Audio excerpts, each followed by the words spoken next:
या रुका तोरे बतावा तही। का यार काका एकदम बकलोले है का यार तू कनो ना खूंटा पेल देता है लाग बांस वांस डाल दे कनो फाट जा हमारे। अरे सारे कुंभकर्ण के नींद सोवत हा, उठते नहीं ना। का होईगा?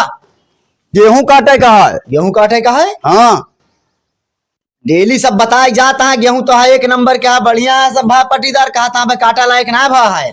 अरे सारे पटीदार के चक्कर में पड़बत गेहूं एको घरे ना आए, खाली राखा आए। देखा था अपना चतुराई लगा काट पड़ा है, गेहूं काटता है ना ओकरे गेहूं लगा लाग गया, तुम्हें तो पता तू सोआ यहाँ। अब गेहूं हुआ कटता है और ओके जौन दिन गेहूं कट जाए वो दिन अपने खेते खाल का हो तू न जान पाऊबा। सिगरेट बीड़ी पिए वाले तादाद बहुत ज्यादा है, दुनिया सिगरेट बीड़ी पियता है ऐसे फेंकता है चलत उड़ावता है। और पटीदार के जलन गेहूं कटे के बाद पटीदार के जलन की चिंगारी अगर अपने खेते में पड़ी तो राखा आए घरे। यो बात यार भैया। अरे सारा पटीदार आए वो। ठीक आ जाते हैं बहन काटे से तुरंत जा जल्दी से काट के आवा। कहो काका तू कहाँ धोबी दुलारे से रंगा बना जाता।